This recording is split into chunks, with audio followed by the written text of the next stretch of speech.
बिस्मिल्लाहिर्रहमानिर्रहीम। आज हमने जो टॉपिक डिस्कस करना है इसका नाम है थर्मो रेगुलेशन इन प्लांट्स। सबसे पहले थर्मो रेगुलेशन को हम डिफाइन करेंगे। It is a maintenance of body temperature. जब प्लांट अपनी बॉडी का टेम्परेचर मेंटेन करते हैं इसे हम थर्मो रेगुलेशन कहते हैं। प्लांट के अलावा कोई और भी ऑर्गेनिज्म, चाहे वो मैमल है या कोई और है, जब वो भी अपनी बॉडी का टेम्परेचर मेंटेन करता है तो इनके अंदर भी ये फिनोमिना थर्मो रेगुलेशन कहलाता है। प्लांट इन्वायरमेंट के अंदर दो तरह के स्ट्रेसेस को फील करते हैं, एक हाई टेम्परेचर है और दूसरा लो टेम्परेचर है। हमने ये देखना है कि इन एक्सट्रीम कंडीशंस के अंदर प्लांट कैसे सरवाइव करेगा। जिस तरह बाकी जानदार मल्टी सेलुलर बॉडी रखते हैं और सेल से मिलके बनते हैं, बिल्कुल इसी तरह प्लांट भी लिविंग ऑर्गेनिज्म है और ये सेल से मिलके बनेगा। अगर प्लांट के सेल की बात करें तो हमारे पास ये वाला स्ट्रक्चर प्लांट सेल का है। इसके अंदर इसके मुख्तलिफ ऑर्गेनेलीज को हमने लेबल किया हुआ है। ये सेंटर के अंदर वैक्यूल है, उसके बाद ये न्यूक्लियस है, एंडोप्लाज्मिक रेटिकुलम इसके साथ अटैच है। ये वाला प्लांट सेल का साइटोप्लाज्म है जिसके अंदर बहुत सारे एंजाइम होते हैं और ये सारे के सारे एंजाइम इस प्लांट सेल के अंदर मेटाबॉलिक एक्टिविटीज को परफॉर्म करते हैं ताकि प्लांट सरवाइव कर सके। अब हमने देखना ये है कि हाई टेम्परेचर के अंदर प्लांट कैसे सरवाइव करेंगे और लोअर टेम्परेचर के अंदर कैसे सरवाइव करेंगे। तो फर्स्ट है हमारे पास हाई टेम्परेचर। जब एक्सट्रीम लेवल से टेम्परेचर बढ़ जाता है, ऑप्टिमम टेम्परेचर से टेम्परेचर एक्सीड कर जाता है, तो फिर एंजाइम डी नेचर होना शुरू हो जाते हैं।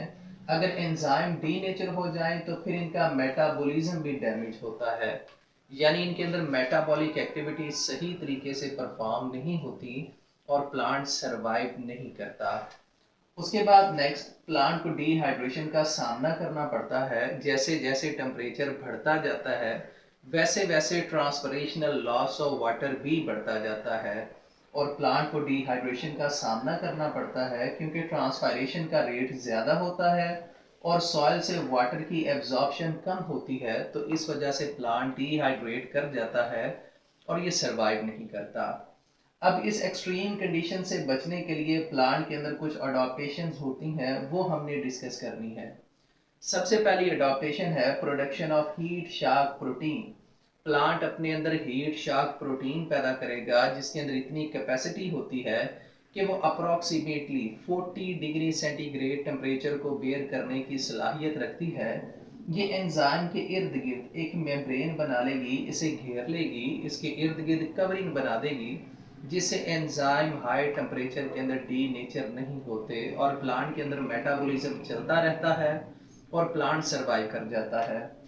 सेकंड, एक्सट्रीम टेम्परेचर के अंदर प्लांट अपने स्टोमेटा को क्लोज कर लेते हैं ताकि ट्रांसपरेशनल लॉस ऑफ वाटर से बचा जा सके।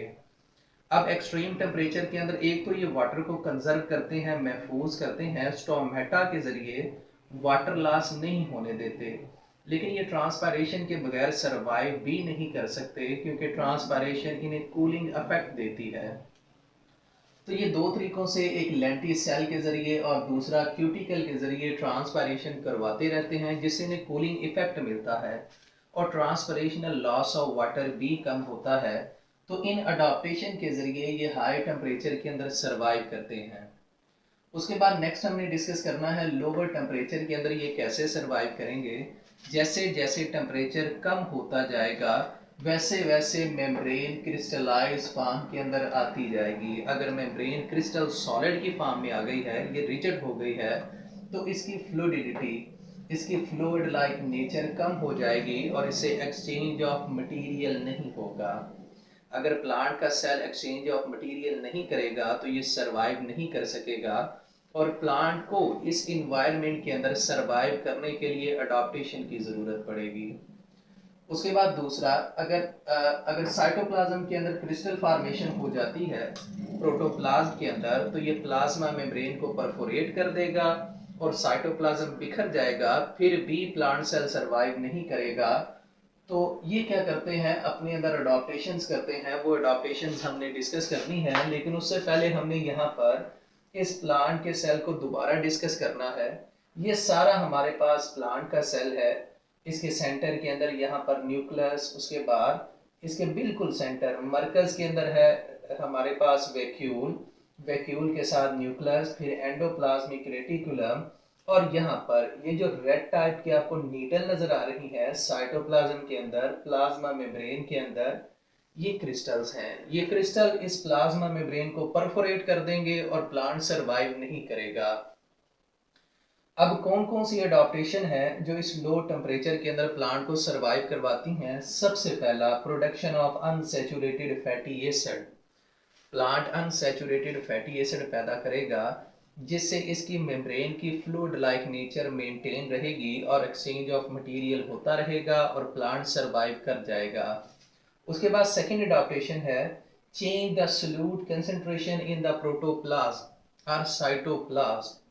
साइटोप्लाज्म के अंदर जो सोल्यूट की कंसंट्रेशन है उसे चेंज करते रहते हैं ये प्लांट्स, ताकि वहां पर क्रिस्टल फॉर्मेशन ना हो सके और इसकी मेम्ब्रेन परफोरेट ना हो और इसकी इन्वायरमेंट के अंदर सरवाइव कर सकें। तो डियर स्टूडेंट्स, ये हमारा टॉपिक था थर्मो रेगुलेशन इन प्लांट्स, जिसके ज़रिए प्लांट एक्सट्रीम टेम्परेचर के अंदर और लोअर टेम्परेचर के अंदर सरवाइव करते हैं।